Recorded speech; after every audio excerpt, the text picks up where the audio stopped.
Welcome to Fat Boys Outdoors, brought to you by Whisker Sticks LED lights. They are pretty much limited by the user's imagination. Find them on Facebook. Hey guys, I'm here with, what's your name again? Joe. Joe Jellison. Yeah, and he's visiting for Christmas break, and it was good enough to come and chat with us this morning. So how you doing? Doing well, man. I appreciate you having me on here. Yeah, now I know here a while ago we was talking about if you fish much, and you told me that you fish tributaries and Yeah, so I do most of my fishing downtown Chattanooga, and I'm fishing the Tennessee River most of the time, and so that's the body of water I'm usually fishing, and I've been doing it for like 3 years now. So we're just very blessed to have an awesome fishery down there compared to some other places. So it really kind of makes me really appreciate the fishing I do have when I do fish other places. so what do you mainly fish for? Do you do all species or? Typically catfish. I mean, I will fish for bass and some other fish as well, but typically it's just catfish. That's usually my cup of tea. But I enjoy, all fishing really. Typically, if I'm bass fishing, I'll just use live shiners or a live shad, and I'll just drift with it. I'm kind of a river rat, really. I'm not really into the artificial stuff a whole lot. I just like to use what's out there and kind of use the food chain in practice, really. But the catfishing is really what I enjoy the most because they get so big. Do you find that you catfish bite better on the artificial baits or the I mean, are you talking about flatheads? and pretty well anything? Do you use enhancements or do you just?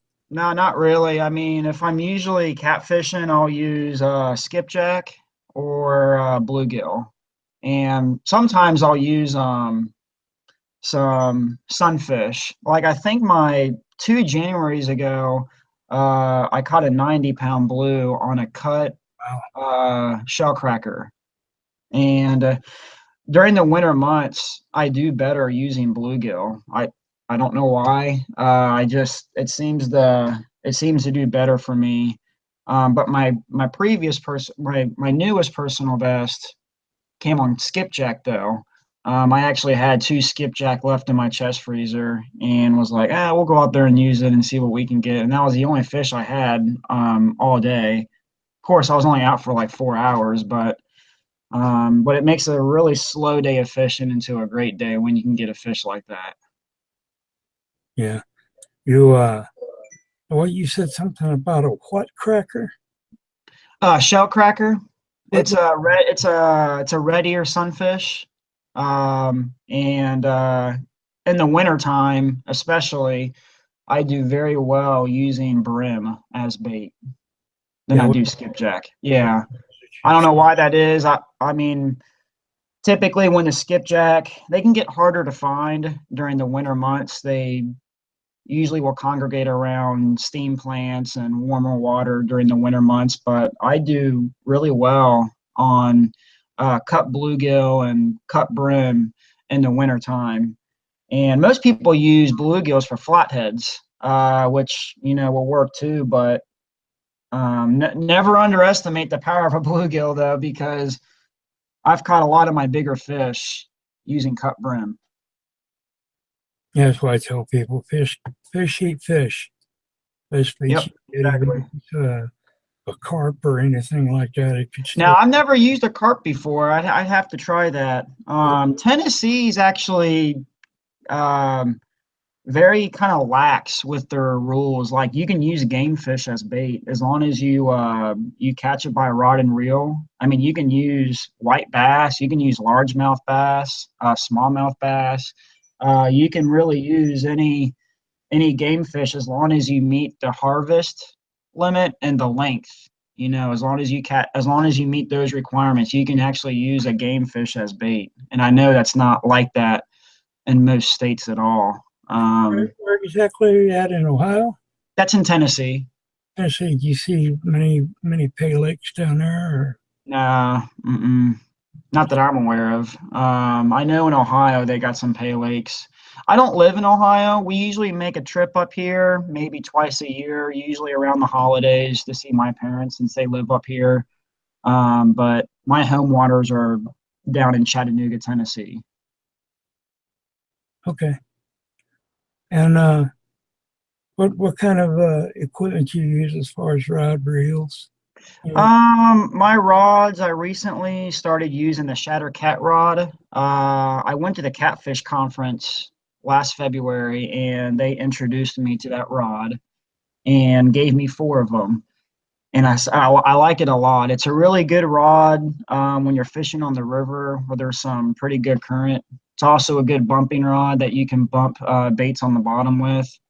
And my my my in-laws bought me the new Tangling with Catfish Steve Douglas Monster Cat Rod, and that's what the 97 pounder came off of this past Sunday. Yeah. So I started using that rod. So I like to experiment with different rods just to see how they hold up, and I also have a B&M Silver Cat Magnum rod. So I got 4 Shatter Cat rods, 1 B&M Silver Cat Magnum, and a Tangle with Catfish Steve Douglas Monster Cat rod. So I use 6 rods, and I go pretty heavy. I use anywhere between 30 to 50 pound main line on Akuma Classic XT level line reels. And I Carolina rig everything. I used a Team Catfish sliding rig with the dual lock snap. I guess they call it a sinker slider. And I have an 80-pound leader down to a 8/0 double action circle hook. I just want to make sure I don't lose anything, so I usually use it. In fact, I got it here. Two different deals. This 100, it's a Spectra 100-pound. Yeah, I've seen that before. Yep. And that's what I've been using here lately. Yeah, when you go, it's really good to use heavy tackle, especially if you're fishing in pretty heavy current. And I know where I'm usually fishing. I mean, if you get hooked up with this one, I mean, you're gonna lose a lot of line using that. Yeah, right. I try to use like 50-pound leaders. Yeah, it definitely helps for sure. But it takes some balls to break 100-pound test.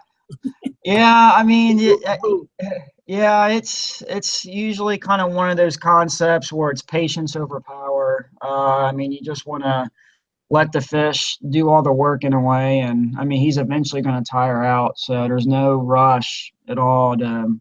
I just like to force them in so you don't get exhausted, and then I have to release a fish that is plumb wore out. I mean, if I had a bait tank or some sort of live well where I could pump oxygen on them, be a different story. But yeah, that's kind of like that too. I mean, they're really hard to revive a little bit when you get them in the water because I mean, I was by myself and and I'm sure you know, things are always 10 times harder when you're by yourself.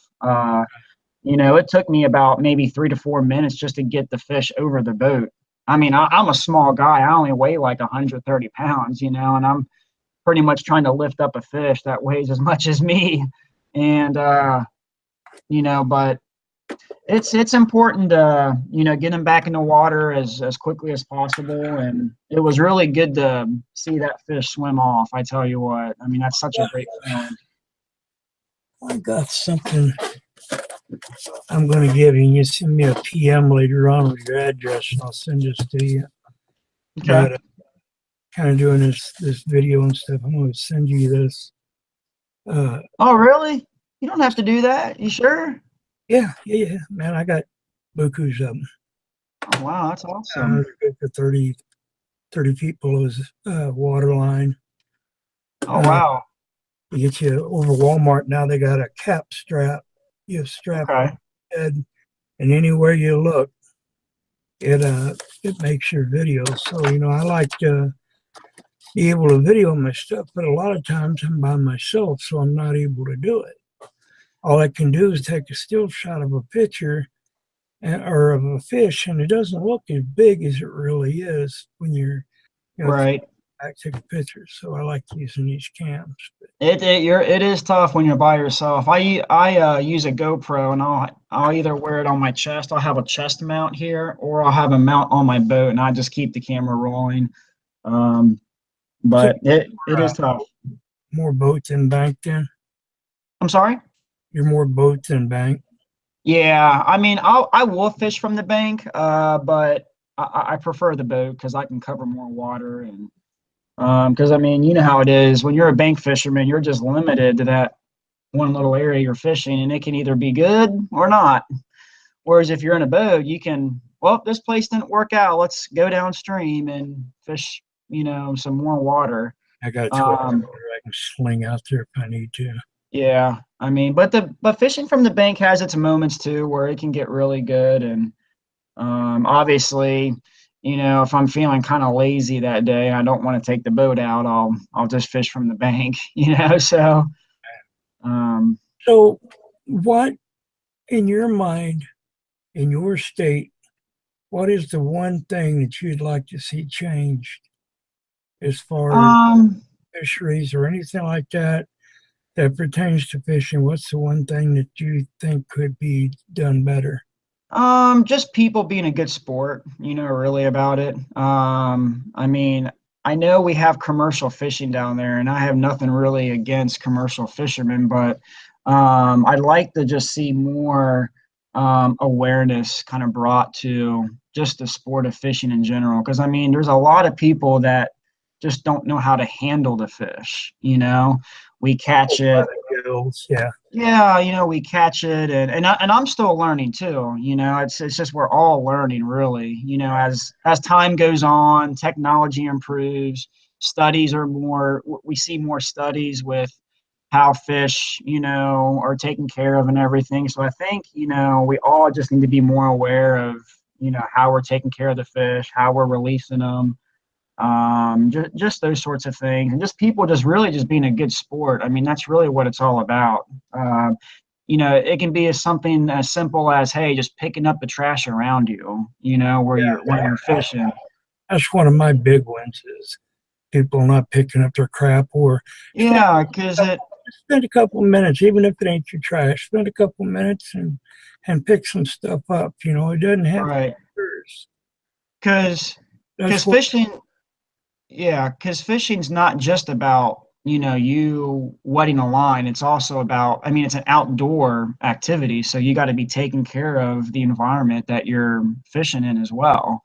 Yeah. So I think that's just, I mean, those are just the biggest things I see. I mean, it's good to see that more people are fishing though. I mean, catfishing is kind of an old timers type, fishing thing, but we see a lot of younger guys getting into it, and I think it's good to see catfishing grow. But we just got to remember though too that it's not just about catching a big catfish. It's about taking care of the environment, and also just helping people too, and I'm all about that. Just learning as you go, and being a good sport, trying to be humble. That's a secret knot. I can't show you how to tie it. Yeah, really. I mean, it's just everyone's kind of like, and I understand, you don't want to burn a spot out or anything, but at the same time, it's like I look at it like, hey, the fish I catch could be a blessing to somebody else, and I mean that's why I like to release all fish I catch. I don't bring home fish to eat really. I'm not against that. I'm not against people who take fish home to eat, because I mean maybe for them they're really trying to put food on the table, and but I know for me, my mindset is, the fish I catch can be a blessing to somebody else, and that can put a smile on someone's face, and it could really just change their whole outlook of fishing after that, and I think that's that's a good thing.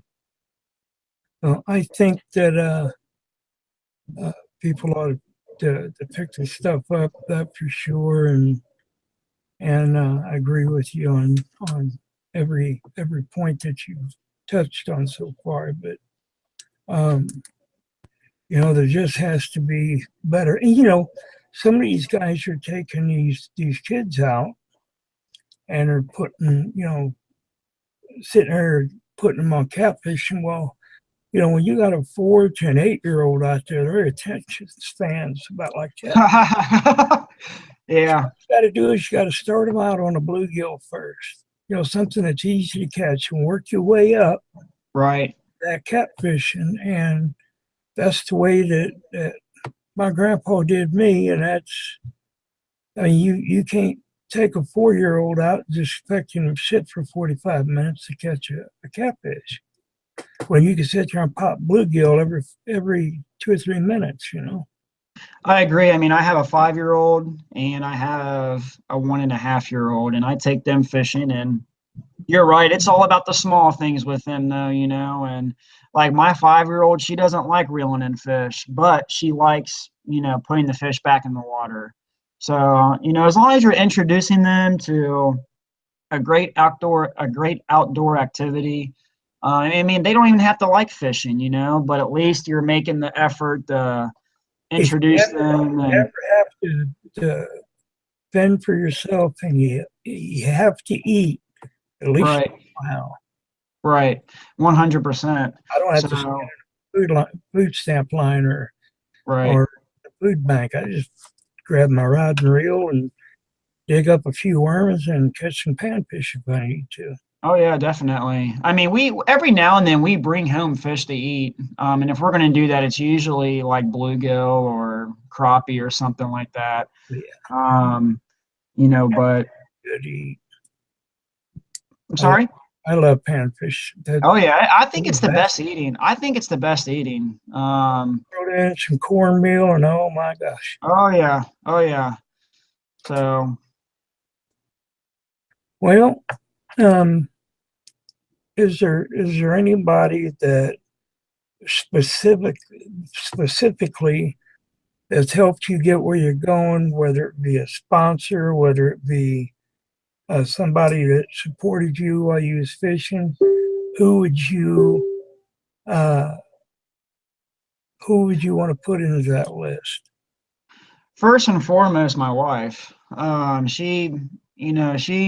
She supports me probably more than anybody with this, because I mean, it's tough, especially when you have kids. And I make YouTube videos, and I typically upload and publish a video on YouTube once a week. And she understands kind of the pressure of that. Just being able to keep my audience engaged, and so I give her really a lot of the credit. Just her allowing me to go fishing, and because it's tough. I'm usually out every weekend, and I'm a school teacher. I'm a wrestling coach.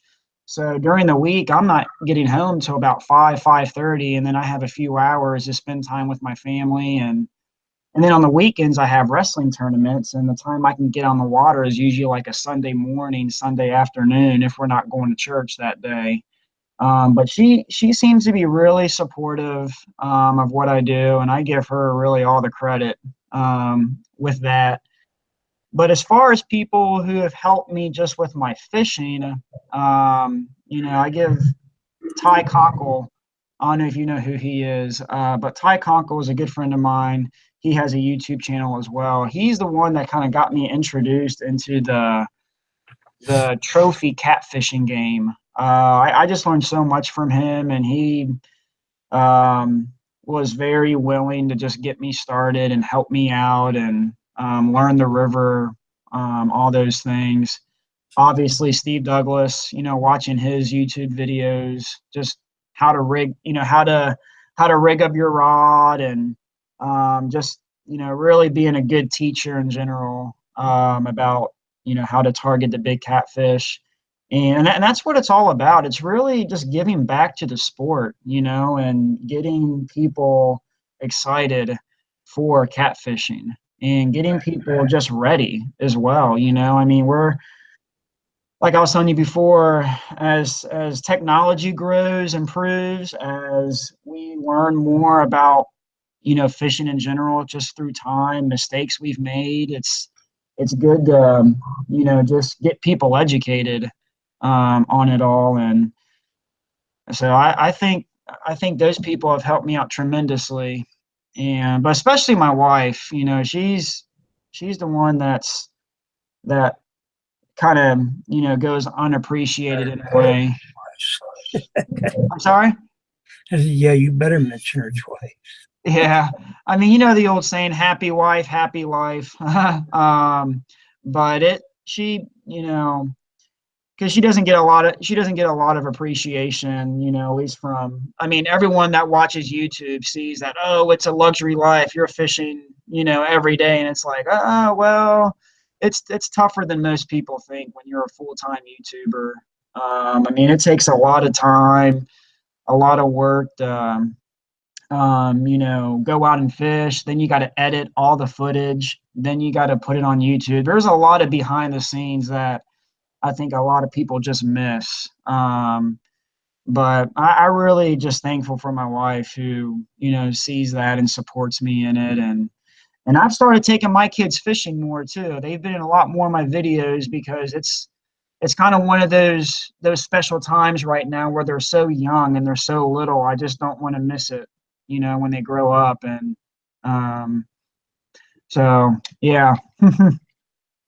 Uh, all right. Well, I appreciate you taking the time with us and all that good stuff. And you stay here on the line here a minute while I